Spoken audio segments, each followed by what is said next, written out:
mga kabady.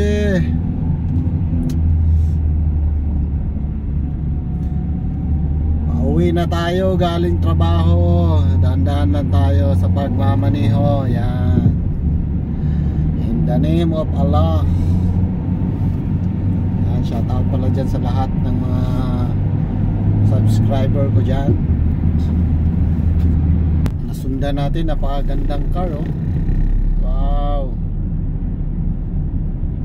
napakagandang sasakyan. Napakaganda. Dito sa Saudi Arabia, itong left side, yung dilaw na color na pintura, once na naapakan mo yan, na nagkataon na tapat ka ng camera na ni-install ng mga tao dito, 300 real yan pag napakan mo yan, oh, yung dilaw na yan. Once na natapat ka sa ano nila, camera, 300 real yan. Kaya pag may camera, iwasan mo na yan, maapakan yung dilaw na yan, kasi sayang din yung 300 real. Malaki na rin yun.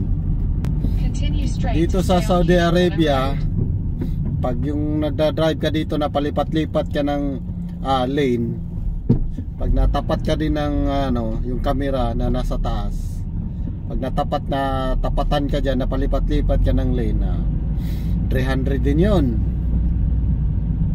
Ayun, daming camera dito. Tsaka dito ka rin makakita yung mga kalsada dito, may mga kalsada na bawal ang truck, puro lang mga kotse, mga bawal ang truck. So ganito kaganda dito sa sa Middle East. May mga daan na bawal ang truck.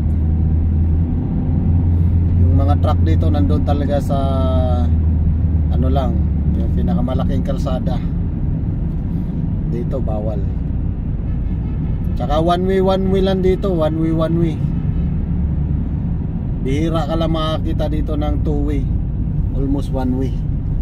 So yan na yung pinaka-landmark din dito sa Saudi Arabia. Yung makikita mo mga ilaw-ilaw dyan, oh, parang bahay ni Piccolo.